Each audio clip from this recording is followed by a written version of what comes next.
Hello, everybody, and welcome back to the Voices of Change interview series. My name is Triza Gakwa, and I am the program manager at Be That Girl Foundation. We're always really excited and honored to host these conversations with amazing, phenomenal female leaders that are changing the world in different ways. And today, I am deeply honored to host a phenomenal leader who I am also looking forward to learning from in today's conversation. And so welcome, Sumitra. It's such an honor. Thank you for making time to be with us today. I want to invite you to introduce yourself and then we will get right into it. Thank you, Triza. It's an equal honor for me to be here as a part of the wider Be That Girl Foundation community. I'm Sumitra Mishra. I am the CEO of Mobile Creches based out of India. Thank you so much, Sumitra. Now, many people may not know this, but you have spent so much of your time advocating for women and children in India. Please tell us, where and when did this commitment begin? Well, I think as a young girl born into a large conservative family from Eastern India, the experience of being a girl and therefore having different expectations from me, rather growing up where there was a burden of no expectations on me other than being a good girl, and good girl being equal to being an obedient girl who did not challenge norms, created trouble. So, in some sense, I think despite the privileges that I was born with, for sure, just being born as a girl shaped my life choices to break norms for myself and use the power of my privilege of access to education, opportunities, the family support that I had to extend it uh, to my worldview for other women and girls. Hmm, that's very interesting that just being born a girl in itself is enough fuel for this work because of just the inequalities that exist in the world. Thank you for sharing that, Sumitra. And Mobile Creches itself has pioneered early childhood development programs since 1969. That's a long time. How does such a long history of work inform and shape the work of the organization today? So, at 57 years of age, Mobile Creches is clearly a legacy organization in the field of early childhood development. I would say that there are four P's that make us relevant even today. P number one is the people that we serve, rooted into our communities. P number two would be the persistence, I believe. We show up every day to do the hard work from the days when even creches was not understood as a concept till now, where childcare is seen as an economic infrastructure investment for progress. The third P for me would be precision. Precision here means a laser sharp focus on our mission, where quality childcare that sits at the intersection of early childhood development for children, gender equity for women's workforce participation, and labor rights for markets to benefit from a more diverse workforce where women are included in their ecosystem. The fourth P would be the partnerships, because we believe that we cannot do this alone. So always work with others. And I think these four P's that I mentioned kind of form the cornerstone or the North Star for being relevant after more than 5 decades of our work in India. Wow, that is profound. I love that. I will sit with those four P's a little more after this. And I love how you explained that you're working at the intersection of early childhood development, gender equity, and labor rights. I mean, it's an entire ecosystem. I want to zero in a little on the P of persistence. Mobile Creches in the last couple of years has received several awards, the latest yesterday. Congratulations. And what I'm curious to hear is when first tell us a little bit about the award and what is it? Why do you remain this persistent to keep raising the bar? What motivates you?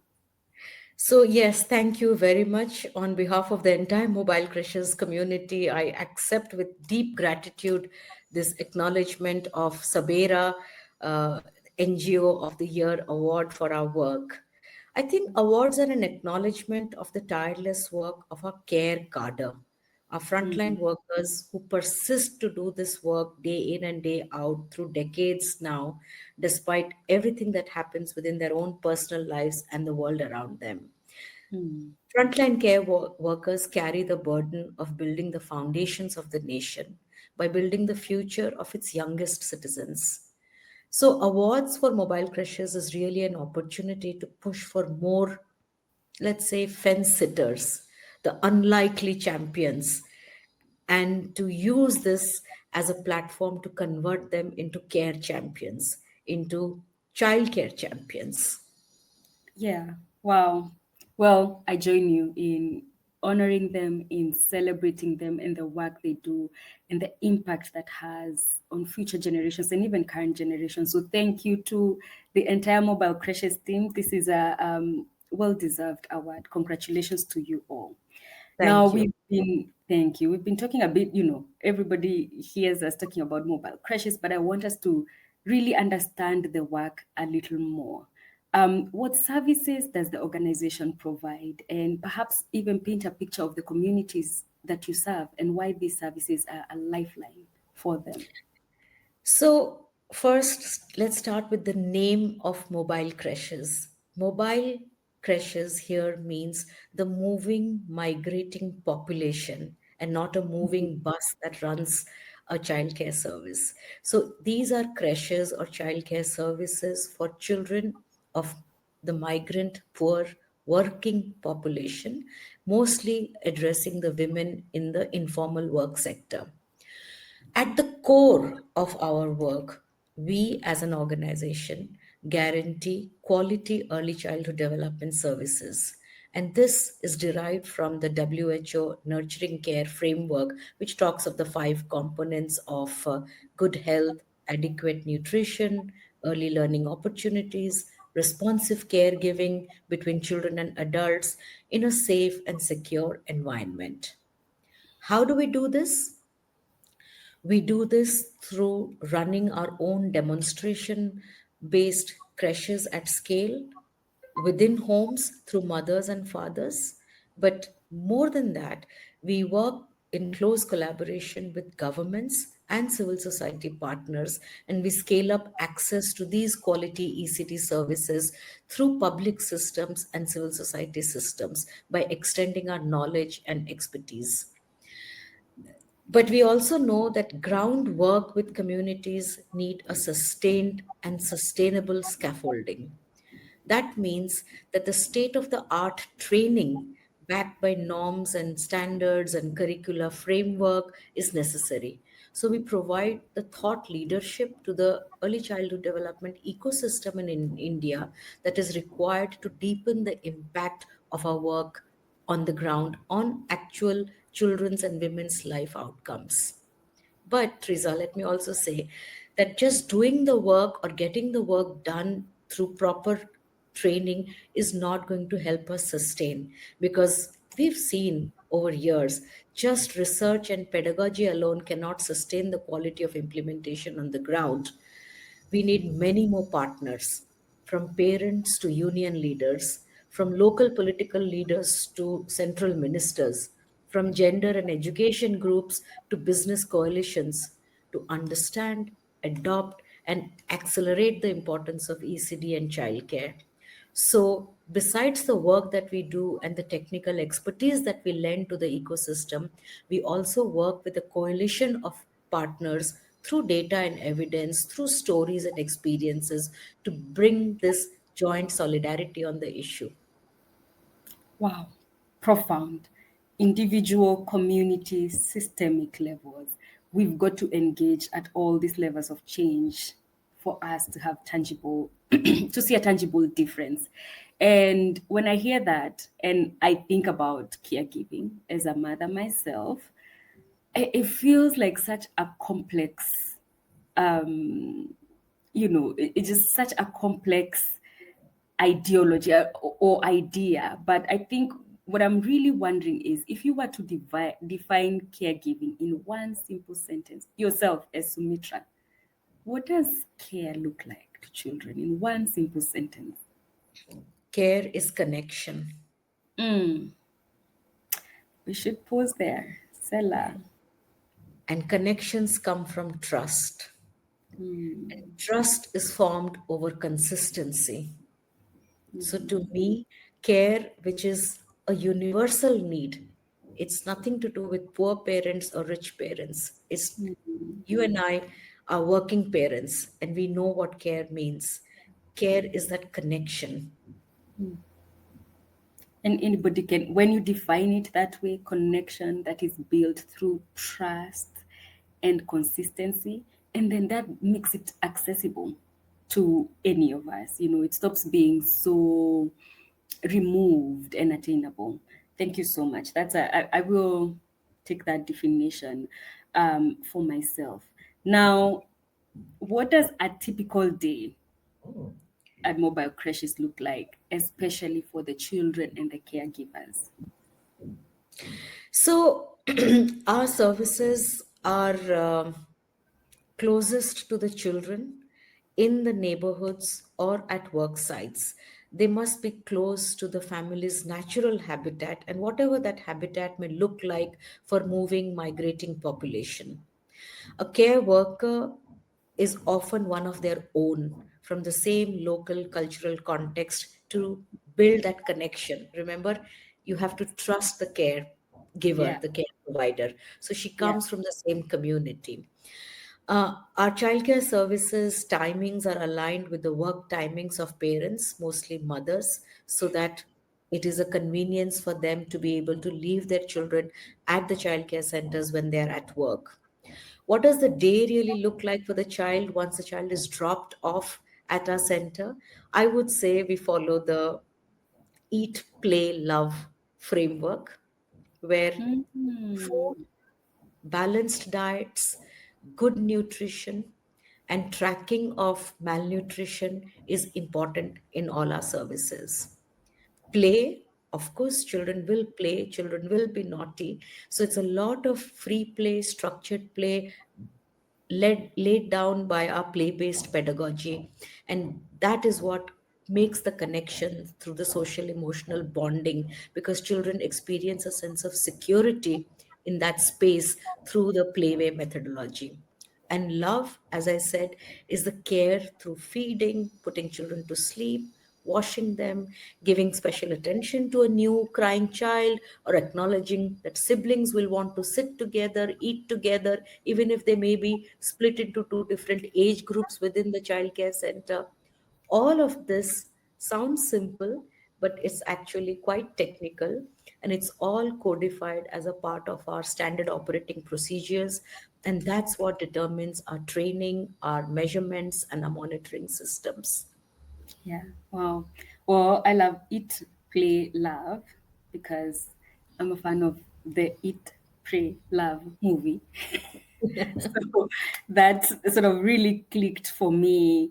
Um, Earlier, Sumitra, you mentioned that the name mobile crashes is not because it's a vehicle that is moving. It is because of the transient nature of the families and the communities that you serve. And then you've also mentioned that care is really about connection and trust. So, how do you build a sense of continuity, a sense of connection and trust with these communities and families that may be moving from place to place? So, this the connection doesn't have a very complex theory to it. It's about showing up every day.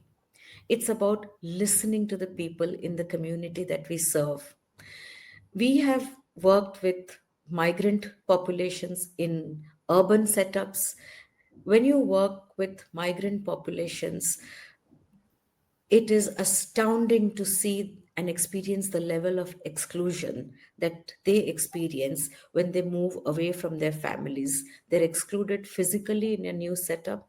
They're excluded socially because they've left behind the social fabric of their own family and ethnicity.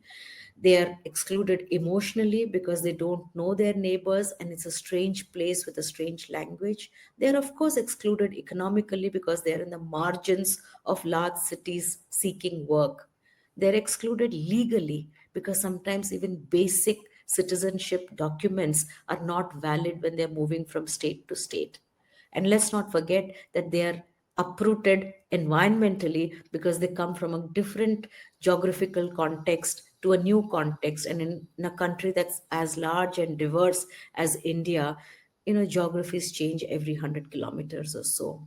So, what helps to keep the connection is to really show up every day, to represent their experiences, but never try to replace their identities. And I think that's a code that we would like to continue to hold as we are moving further and further across the country in scaling up our services. So hold on to the identity even throughout the different experiences. That's very supportive, I believe. Now, traditionally, we know this: women have been assigned the role of caregiving, and not just in India but the world over. I know that Mobile Creches has been intentional to include fathers in caregiving from the very beginning. How do you do this? Well, Triza, let's be honest and let me put out a disclaimer straight away. Breaking gendered norms about caregiving is a deep rooted systemic challenge that's not going to break away through one intervention of mobile crashes or through a few people coming together. It needs the entire worldview shift in order to break some of these deep rooted mental models affecting caregiving and the burden of caregiving on women, not only in India but across the world. The first thing is to recognize that care is highly feminized, whether it is caregiving within our homes or look at the care cadre across our countries, preschool teachers, daycare workers, mostly it's women because it's imagined that women are supposed to have this natural nurturing role that they will bring into their professional expertise. So, to first begin by recognizing that to break some of these patriarchal norms, it needs, of course, role models on the ground, program interventions on the ground, but it also needs deeper systemic changes at the policy level, at the narrative building level also.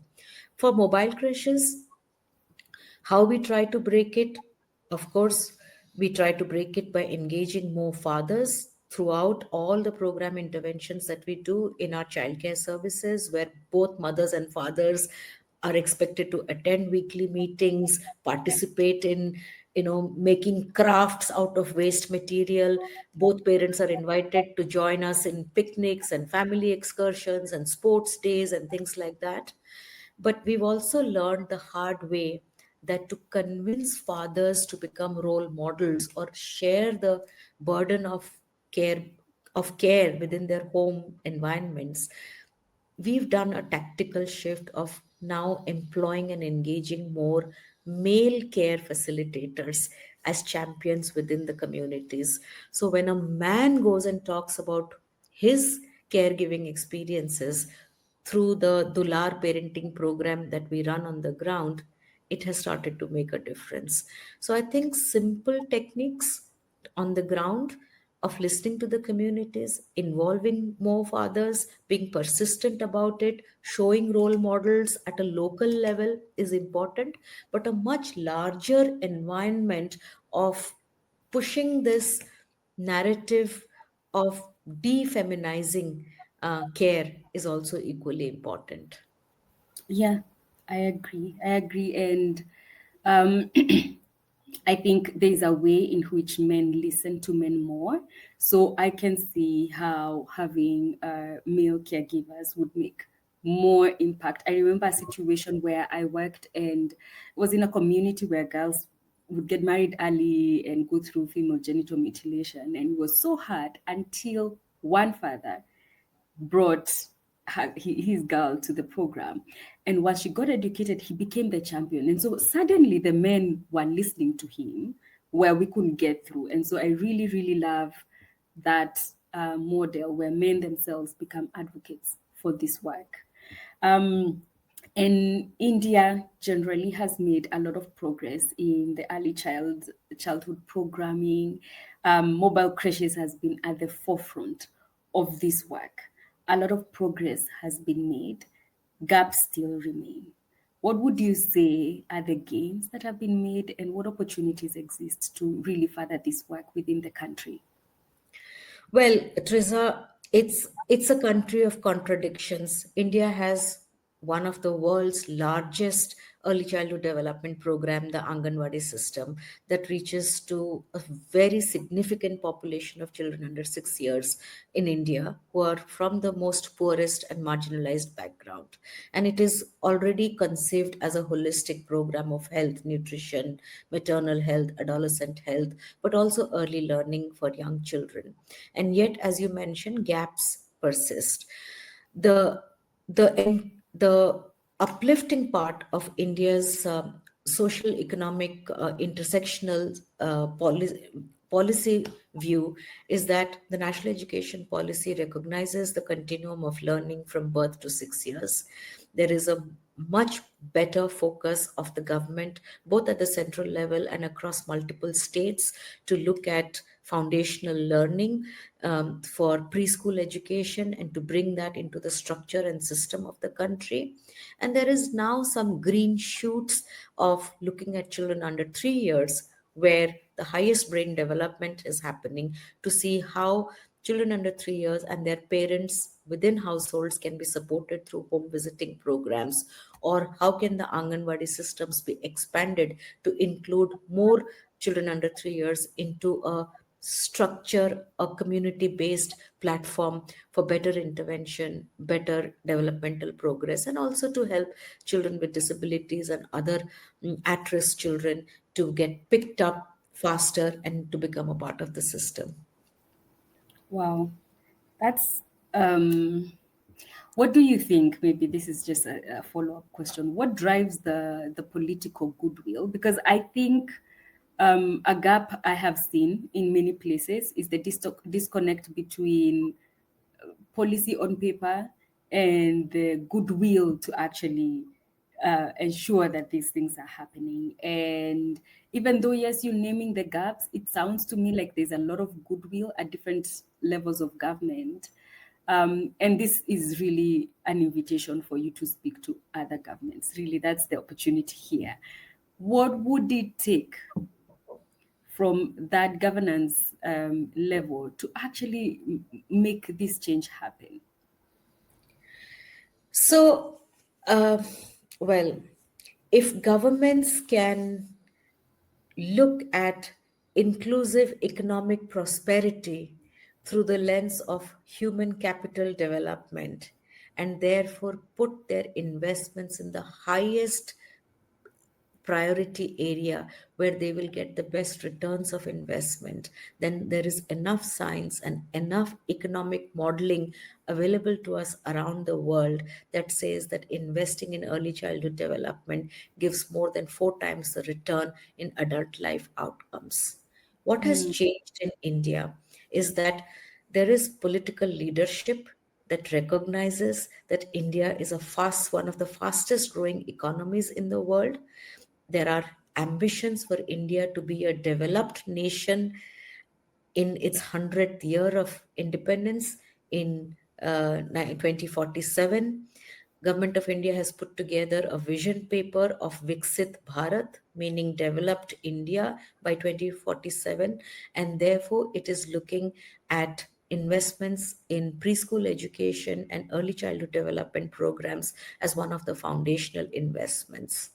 But besides that, I think what governments are beginning to recognize is what you pointed out, Teresa, that usually it policy work happens in policies, and a lot of us, including mobile creches, are trying to surface the intersectionality of early childhood development and how ECD and childcare can unlock greater women's workforce participation, and having more women in the workforce is a better India growth story. In order to increase access to better ECD services and childcare services that will enable more women to work uh, in this country, it also means creating more care jobs and therefore training more and more women. And I'm hoping men too at some point of time who will choose ECD and childcare as an aspirational career of choice. So, really, three folds of investments for governments to look at. Invest in ECD because it's the future human capital that you're investing in.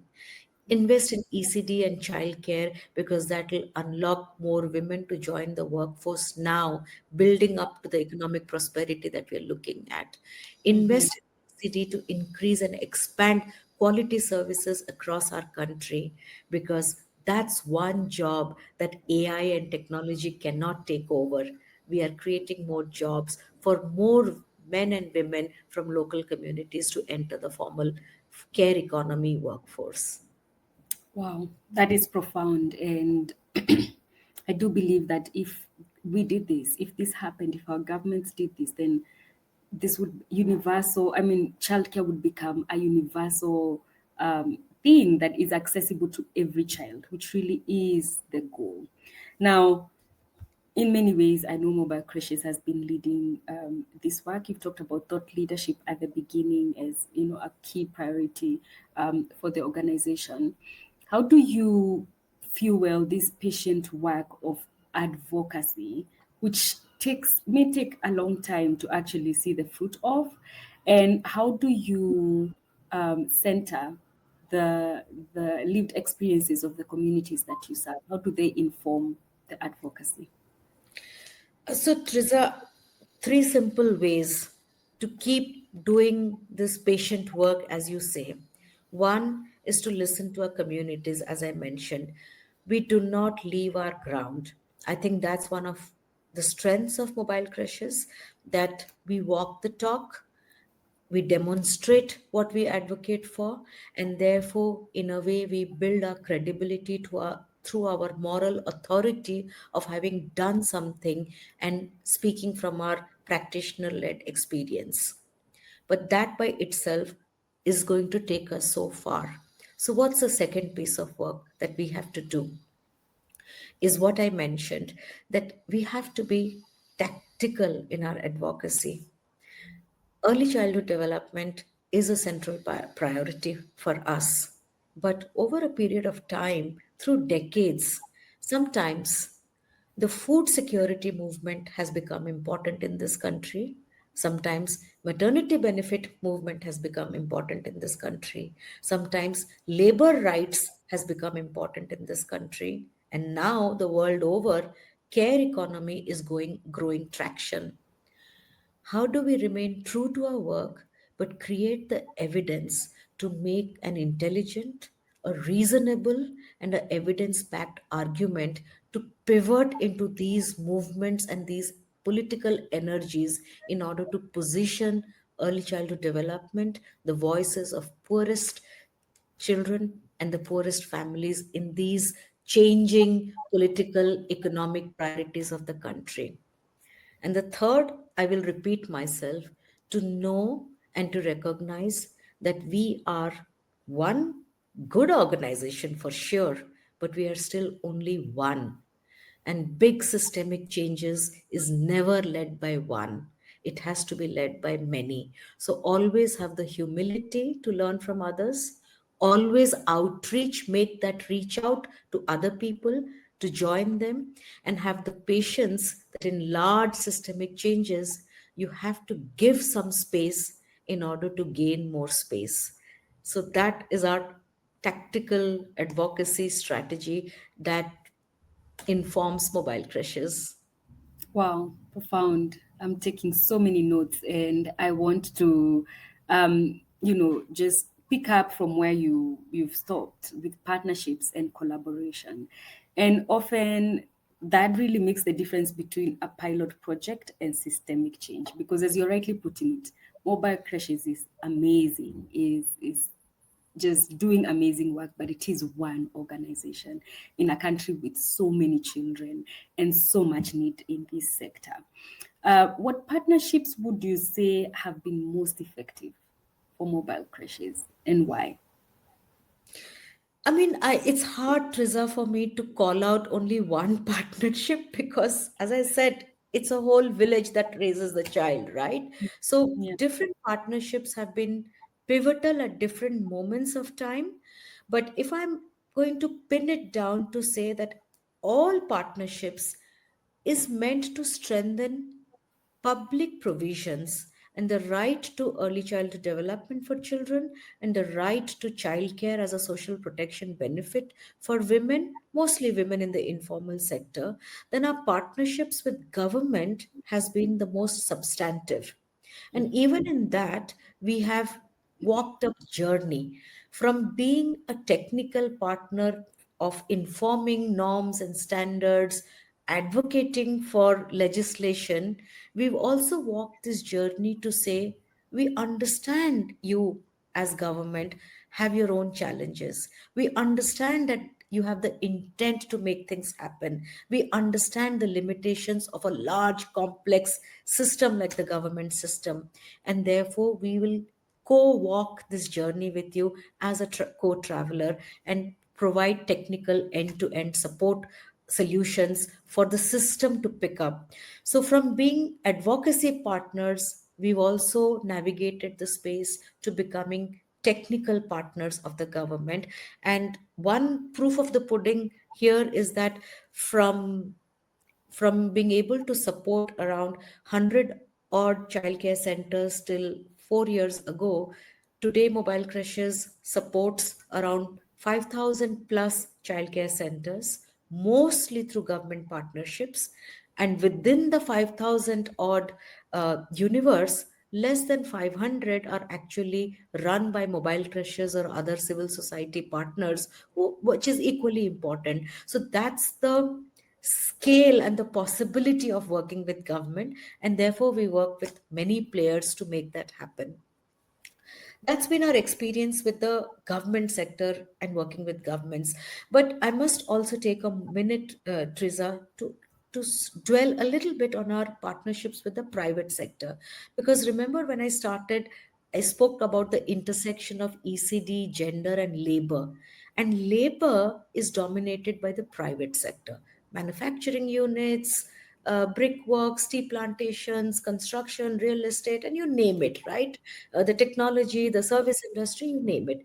Mobile Crushes has been one of those few organizations who, as a legacy over 50 years, we have always engaged with the private sector because we've come across as a facilitator, not as a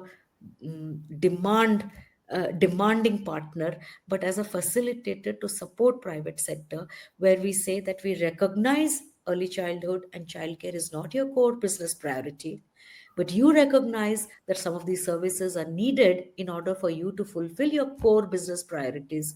So here we are bringing that extra technical expertise in order to facilitate you to deliver those services. So some of those relationships have also been very fruitful, which has led to large private companies, particularly real estate companies, putting childcare as a policy mandate within their ESG frameworks.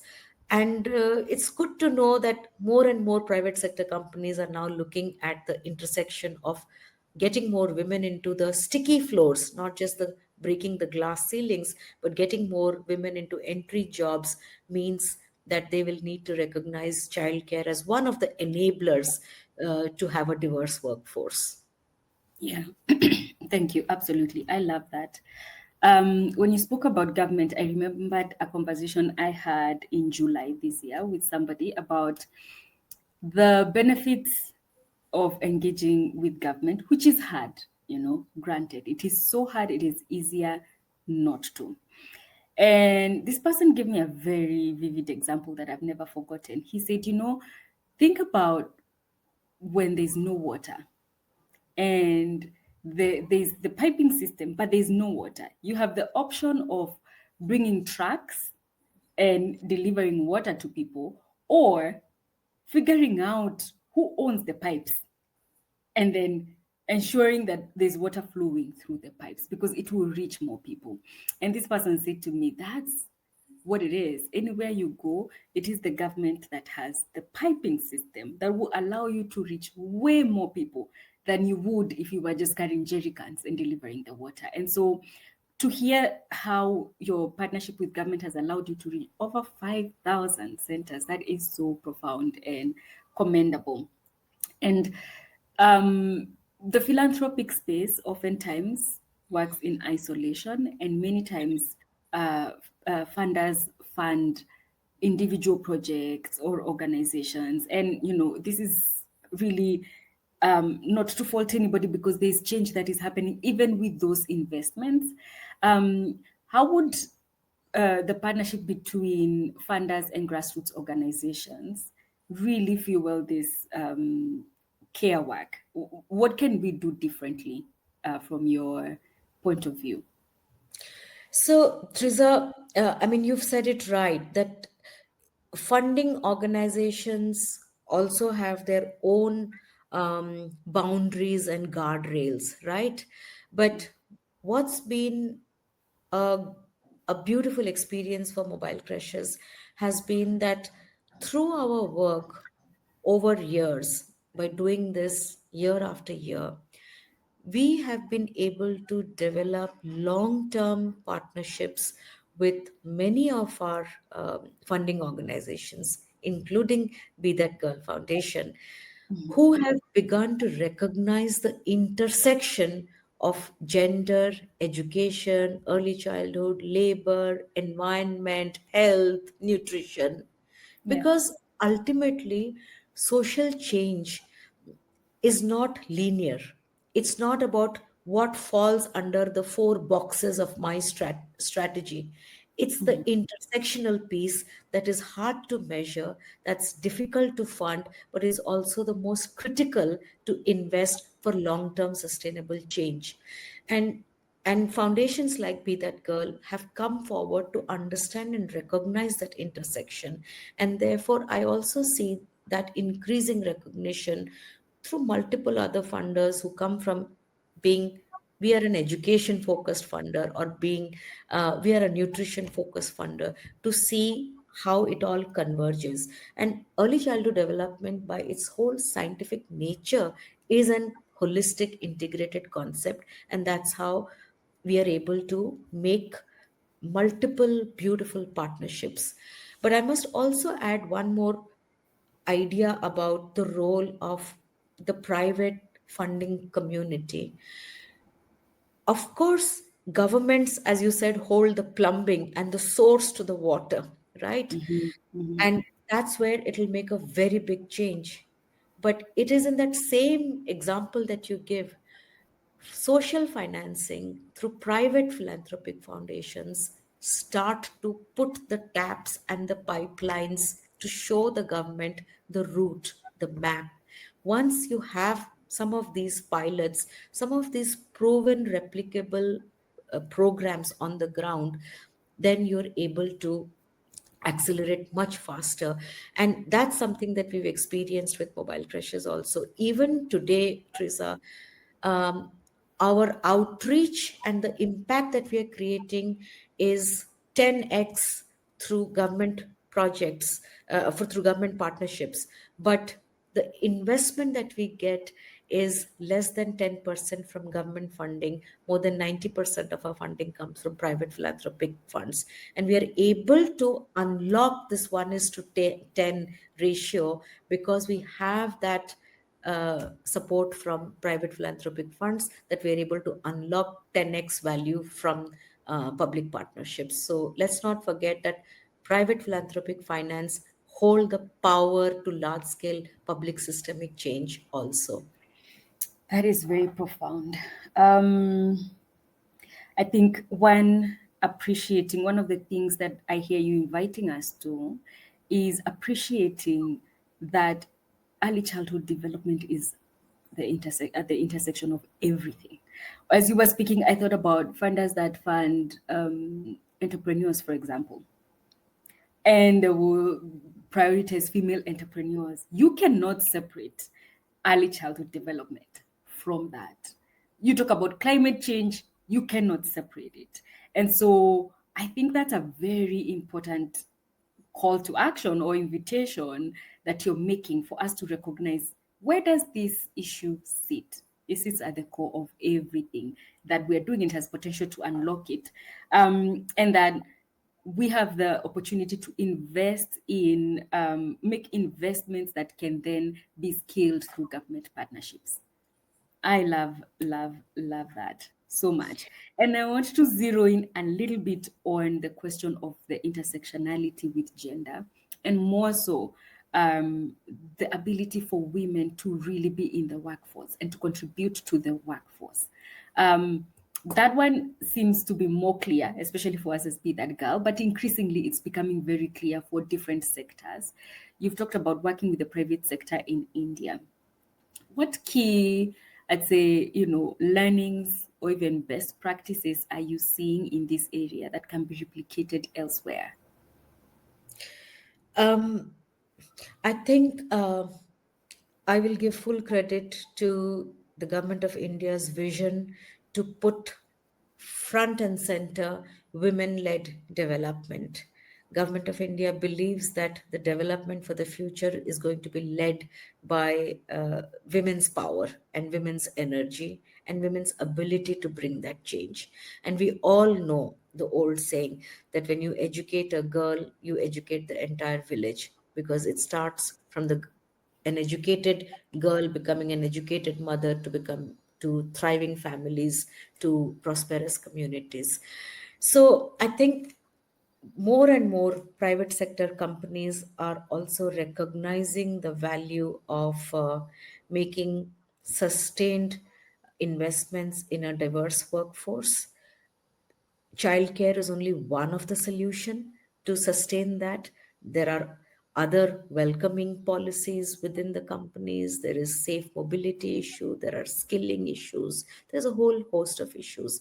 But if I look at one particular example from our experience, then I can say that there is an entire group of a manufacturing sector that is looking at childcare not only as a service provision for their women workforce, but they have now included that as a part of their outreach support to the communities around their manufacturing hubs, to train more and more women as care entrepreneurs who can then pick up care as a livelihood option, and they are providing market opportunities by opening more care childcare facilities within their manufacturing units. So you see what they're trying to do at a policy level, at an industry level.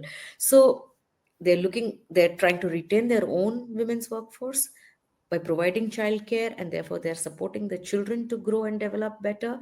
But within their own communities, they're identifying women and training them as childcare entrepreneurs, and thereby also supporting the survival and the growth of those families who may not directly be connected to their company's network, right? So there are many such examples that are coming up within India that we have line of sight to, but there are several others around the country and globally for us to learn from. Yeah, I love that. So the women that you work with, how are you making sure that they have, there is an entire system to support them as far as childcare is concerned? The women where you work, how are you leveraging this to create opportunities for them to become economically independent and thrive? Thank you. I will ask a twofold question as we are almost concluding. What keeps hope alive for you, um, even when results or progress feels low? And what's your vision or hope for women and working women and their children in the next decade? I mean, the much cliched but the honest answer is, if I personally ever feel uh, the need to ask myself, why am I doing this despite all the everyday challenges. Uh, you, I just have to go to one of our childcare centers and Hmm. just sit with the children, play with the children, talk to the children. And more than the children, or as much as the children, the care workers, and see the hard work that they are doing every day caring for children. And then meet the families for whom this is the only lifeline for survival, because they are able to work, because their children are safe. It puts a lot of perspective into our bigger goals and ambitions in life. At the end of the day, I am only doing a very simple thing in this world. And if that simple thing of showing up in a community and caring for that tiny child, for that infant and the toddler, is making such a big difference to so many people's lives, then there must be something worth doing, right? So, at a personal level, I think that works. But also, Triza, I think as as leaders in this social impact sector, I don't. I think it will be very irresponsible if we do not use our power and our privileges to to make a substantive difference in our lifetimes. I think it's time to say enough is enough. The inequity has to end. The invisibility of poor children has to end. The inequity in women's participation in this world has to end. And children and families have to thrive. There has to be more peace in this world, and the peace has to come from peaceful families. And peaceful families come from creating a caring environment. Thank you. Thank you so much, Sumitra. Um, as we conclude, you have shared so many lessons, nuggets of wisdom, and I want to invite you to share one last one. What is the deepest truth, the one that will come to you as you think about it, that you have learned about care and equality in the decades that you have done this work? And at this point, I will invite you to say anything else that you feel we need to hear before we conclude. I will end with a personal note. Why do I continue to do this? Because I think that when I was a young mother and when my child was very young, and for a period of time I was a single mother, I made some dangerous, difficult choices to care for my daughter. And this is my way of telling my daughter, not thousands of children outside that I'm able to reach out to, but it's probably telling my daughter that I cared for you then and I care for you now. And life may not be give us all the opportunities every time, but when it does give an opportunity to make a difference, then seize that. And that's what I'm trying to do. Thank you. Thank you so much. I have learned so much today. And I've learned both as a woman, as a woman, as a mother, as a leader, I have learned so much from you. And I know that everybody else that's going to listen to this will learn. And I hope that we will all, find something that we can pick and apply and engage with. So thank you so much, Sumitra, for making time, for sharing wisdom. Really, really grateful. This was an amazing conversation. Thank you, Triza. Thank you for the opportunity. Thank you for creating a safe space for me to remember my own experiences to the outer world experiences. Thank you to the entire Be That Girl community for listening in. And we are around. We are one of many of you. And reach out to Mobile Treasures in any which way that we can work together, learn together, and celebrate our work together. Thank you. All right.